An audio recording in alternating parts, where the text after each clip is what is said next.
Morning बच्चों। आज हम नया चैप्टर स्टार्ट करेंगे जिसका नाम है बिल ऑफ एक्सचेंज। सबसे बड़ी बात आती है कि बिल ऑफ एक्सचेंज है क्या चीज़ है, इसको क्यों बनाया जाता है और किस पर्पस के लिए बनाया जाता है। तो सबसे बड़ी बात, मैं पहले एक छोटी सी एग्जांपल दूंगा जिससे आपका कंसेप्ट बिल्कुल क्लियर हो जाएगा। मान लेते हैं कि दो पर्सन है, जैसे यहाँ पर राजेश और मोहित का नाम लिया। मान लेते हैं दो पर्सन है, एक का नाम राजेश था और एक का नाम था मोहित था। तो राजेश ने क्या किया, गुड सोल्ड किए मोहित को, ठीक है। और मोहित उसको क्या बोलता है कि मैं पेमेंट तो आपको करूंगा, पर मैं पेमेंट अभी नहीं कर सकता, आफ्टर 2 मंथ्स या आफ्टर 3 मंथ्स के बाद मैं पेमेंट करूंगा। अब राजेश जो है वो कहता है ठीक है, पेमेंट तो 2 मंथ्स के बाद आप कर लोगे या 3 मंथ्स के बाद। लेकिन राजेश उसको जानता नहीं है, उसको पहचानता नहीं है, तो कल को वो पर्सन पैसे दे या ना दे, ये भी तो राजेश सोचेगा ही ना कि कल वो पर्सन पैसे ना देगा तो मुझे तो लॉस हो जाएगा। तो राजेश क्या कहता है, ठीक है मैं आपको गुड्स जो है सोल्ड करता हूँ क्रेडिट पर, लेकिन उसके बदले मैं एक बिल ड्रॉ करता हूँ। अब राजेश क्या करता है, वो सीधा कहाँ जाता है, कोर्ट में जाता है और नोटरी ऑफिसर से मिलता है और नोटरी ऑफिसर से बोलता है कि जो मेरा बिल, ऐसा कस्टमर मेरा जिसको मैंने गुड्स सोल्ड किए, मगर वो मुझे बोलता है कि मैं पेमेंट आफ्टर 2 मंथ्स के बाद करूंगा। अब नोटरी ऑफिसर क्या बोलता है, कोई बात नहीं, वो क्या करता है एक बिल ड्रॉ करता है, ठीक है। किस फॉर्म में, इस फॉर्म में, किस फॉर्म में बिल ड्रॉ करता है, इस फॉर्म में बिल ड्रॉ करता है। तो वहां पर मेंशन करता है कि जो जिसको कस्टमर ने गुड्स, जिसने राजेश ने जिसको गुड्स बेचे हैं उसका नाम मेंशन होता है, कितने अमाउंट उसे देने हैं, किस किस डेट को देने हैं, वो सारा का सारा बच्चे इस बिल पर मेंशन किया जाता है, ठीक है। तो यहाँ पर नोटरी जो होता है वो अपनी स्टैंप भी लगा देता है। तो जब बिल बिल्कुल प्रिपेयर हो जाता है, जब तक मोहित यानी कि परचेजर इस पर साइन नहीं करेगा तब तक बिल वैलिड नहीं होता, ठीक है। क्योंकि पेमेंट तो किसने देनी है, पेमेंट तो परचेजर ने देनी है, तो उसके सिग्नेचर होना यहाँ पर जरूरी होते हैं। तो जब वो अपने सिग्नेचर यहाँ पर कर देगा, बिल जो होता है उसी डेट को बिल वैलिड हो जाता है। तो जैसे उसका टाइम पीरियड होता है, उस टाइम पीरियड के दौरान वो इसी बिल को उसको दिखाता है। किसको दिखाएगा, राजेश किसको दिखाएगा, मोहित को दिखाएगा, क्योंकि बिल किसके पास रहेगा, राजेश के पास रहेगा, क्योंकि राजेश ने पैसे लेने हैं। तो बिल जो है राजेश के पास ही रहेगा। जब ड्यू डेट होगी राजेश उसके पास जाएगा और उसको बिल दिखाएगा और बदले में पैसे ले लेगा। तो इसका मतलब क्या हुआ कि bill of exchange is just like a proof. कि क्या प्रूफ है कि राजेश ने गुड्स सोल्ड किए हुए हैं मोहित को और राजेश ने उससे पैसे ले लिए। तो एक तरह का क्या हो गया, ये एविडेंस हो गया, एक तरह का उसके पास प्रूफ हो गया कि हाँ मैंने इसको गुड्स सोल्ड किए हुए हैं। तो उसी के बाद उसको क्या बोलते हैं, बिल ऑफ एक्सचेंज बोलते हैं। अब देखो बच्चों ध्यान से, bill of exchange is an instrument in writing. Bill of exchange एक इंस्ट्रूमेंट है जो किस फॉर्म में है, राइटिंग फॉर्म में होता है, ठीक है। लेकिन सबसे इंपॉर्टेंट चीज क्या, अनकंडीशनल ऑर्डर। इसमें कोई भी कंडीशंस नहीं होती, अनकंडीशनल ऑर्डर होता है कि कल को आप ये नहीं कह सकते कि भाई आप मुझे पैसे नहीं दोगे, मैं आपकी ये प्रॉपर्टी ले लूंगा, मैं आपसे गुड्स ये लेके जाऊंगा, ऐसा वहां पर मेंशन नहीं होता।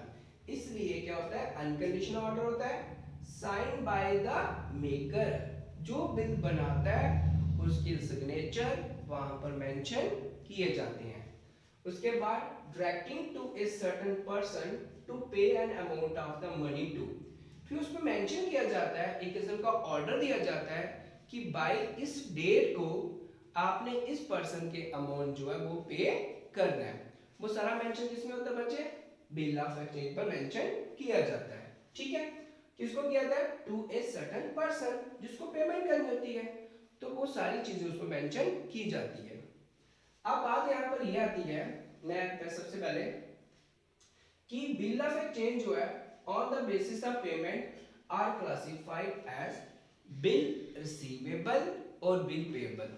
जो बिल ऑफ एक्सचेंज में दो वर्ड हम यूज करते हैं, एक बिल पेएबल वर्ड यूज करते हैं और एक बिल रिसीवेबल वर्ड यूज करते हैं। लेकिन बिल पेएबल कब यूज करना है और बिल रिसीवेबल कब यूज करना है ये आपको मालूम होना चाहिए। देखो ध्यान से, ये मैंने तुम्हें छोटी सी एग्जांपल दी ये राजेश था, तो ये मोहित था। तो राजेश ने क्या किए, गुड्स सोल्ड किए क्रेडिट पर, और मोहित ने क्या दिया, उसको बिल दिया। इसका मतलब जो बिल है वो कौन रिसीव कर रहा है, राजेश रिसीव कर रहा है। कैश के बदले उसने क्या लिया, बिल। तो बिल जो है वो कौन रिसीव कर रहा है, राजेश रिसीव कर रहा है। तो राजेश के लिए वो बिल जो होगा वो क्या होगा, बिल रिसीवेबल होगा। समझे बात। राजेश ने क्या रिसीव करना था, कैश, पर कैश के बदले उसने क्या लिया, बिल लिया। तो राजेश के लिए वो क्या बन जाएगा, बिल रिसीवेबल बन जाएगा। ठीक है। अब बिल पेबल क्या हुआ, राजेश ने क्या किया, इसमें बात मोहित की करते हैं। मोहित ने क्या किया, राजेश से गुड्स परचेज किए, और मोहित ने क्या देने थे, राजेश के पैसे देने थे, पर पैसे के बदले उसने क्या दिया, बिल दिया। इसका मतलब बिल पेबल कर रहा है। तो इसका मतलब ये हुआ कि मोहित के लिए वो क्या हो गया, बिल पेबल हो गया। ठीक है। तो यहाँ पर बिल पेबल, जिसने कैश लेना है उसके लिए बिल रिसीवेबल हो जाएगा, जिसने कैश पे करना है तो उसके लिए बिल पेबल माना जाएगा। ठीक है बच्चों। अब बात आती है इसकी, जो मैंने आपको बताया स्पेसिमेन क्या होता है इसका। जैसे यहाँ पर आती है प्लेस, यहाँ पर डेट, यहाँ पर अमाउंट लिखा जाता है, यहाँ पर स्टैम्प्स लगाई जाती है। ठीक है, नोटरी की स्टैम्प लगती है। अब देखो यहाँ पर क्या लिखा मैंने, 3 months after date. 3 months after date, जिस डेट को बिल बना उसके 3 months के बाद या 2 months के बाद जो भी टाइम ड्यूरेशन होगी वो मेंशन की होगी, वही मेंशन यहाँ पर आपने करनी है। अगर 3 months है तो 3 months लिखोगे, अगर 4 months है तो 4 months लिखोगे, अगर 2 months है 2 months लिखोगे। Pay after date, pay to Sumit, Sumit मैंने किसी का नाम लिखा हुआ है, और order the sum of ₹50,000 only valued mode, कि 3 months के बाद इस पर्सन को पैसे पे करने हैं, जिसका अमाउंट जो है वो कितना था, 50,000। यहाँ पर मैंने एक और पर्सन का नाम लिखा, मोहित का नाम लिखा, यहाँ पर मैंने थर्ड पर्सन का नाम लिखा, टू मिस्टर राजेश राप्तिलो, उसका नाम मेंशन किया हुआ है। अब सबसे पहले इंपॉर्टेंट चीज मैं यहाँ पर ये बताना चाहता हूँ कि जब भी बिल ऑफ एक्सचेंज बनाते हैं वहां पर बात किसकी आती है, पार्टीज की बात आती है। पार्टीज का मतलब क्या हुआ कि यहाँ पर जो पर्सन होते हैं उसका स्पेसिफिक नाम दिया जाता है। तो पहला पर्सन जो होता है वो कौन होता है, ड्रायर। कौन होता है, ड्रायर। ड्रायर वो होता है जो बिल को बनाता है। ठीक है। ड्रायर जो होता है वो कौन होता है, सेलर भी ड्रायर बन सकता है। अगर सेलर खुद बिल बनाता है तो उस समय जो सेलर होगा वो क्या बन जाएगा, ड्रायर बन जाएगा। अगर आप बिल कहाँ से बनाते हो, कोर्ट में जाके बनाते हो, तो फिर ड्रायर कौन बनेगा, वही आदमी जो बनता है। ठीक है। अब देखो, the person who makes the bill, वो पर्सन जो बिल को बनाता है उसको क्या बोलते हैं, ड्रायर बोलते हैं।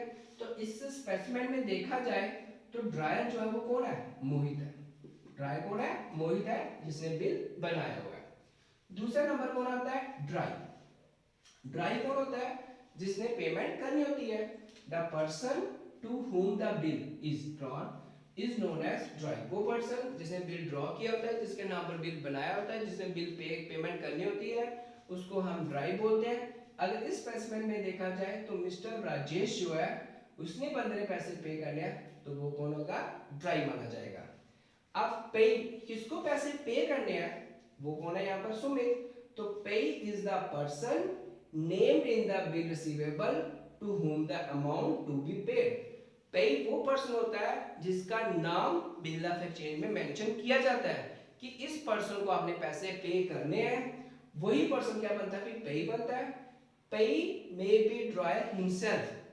पे जो होता है वो ड्रायर के बाद खुद भी होता है। ठीक है। अगर मैं खुद पैसे लेने जाता हूँ तो पे कौन हो गया, मैं बन जाऊंगा। ठीक है। या फिर थर्ड पर्सन, जहाँ किसी के पास बिल होगा, अगर थर्ड पर्सन बिल लेके जाता तो पे उसको माना जाएगा। इस स्पेसिमेन में देखा जाए तो मिस्टर सुमित जो है वो कौन हुआ, पे ही माना गया। ठीक है। तो बच्चे आज का जो टॉपिक है वो यही है कि बिल ऑफ एक्सचेंज क्या होता है। ठीक है। उसमें बिल रिसीवर वर्ड का यूज करना है, बिल पेबल का वर्ड यूज करना है, इसका स्पेसिमेन क्या होता है, पार्टीज कौन सी होता है, मैंने ड्रायर कौन सा होता है, ड्राई कौन होता है, और पे कौन सा होता है। ठीक है। तो जो मेरी नेक्स्ट वीडियो होगी बच्चों, उसमें हम आपको प्रैक्टिकल सिखाएंगे कि अगर गुड्स सोल्ड करता है ड्रायर करता है ड्राई को, तो कैसे जर्नल एंट्री पास करनी है वो मैं आपको नेक्स्ट वीडियो में समझाऊंगा। ठीक है। तो अगली मेरी जो वीडियो होगी वो यही है, accounted treatment related to bill of exchange. ठीक है। तो उसमें आपको सिखाया जाएगा कि किस तरह से ड्रायर और ड्राई की बुक मेंटेन करते हैं। तो आज का टॉपिक जो यही था कि बिल ऑफ एक्सचेंज क्या होता है, क्यों बनाते हैं, क्या किस लिए बनाई जाती है, किस पर्पस के लिए बनाई जाती है, वही टॉपिक मैंने आपको आज का बताया। ओके बच्चे, थैंक यू।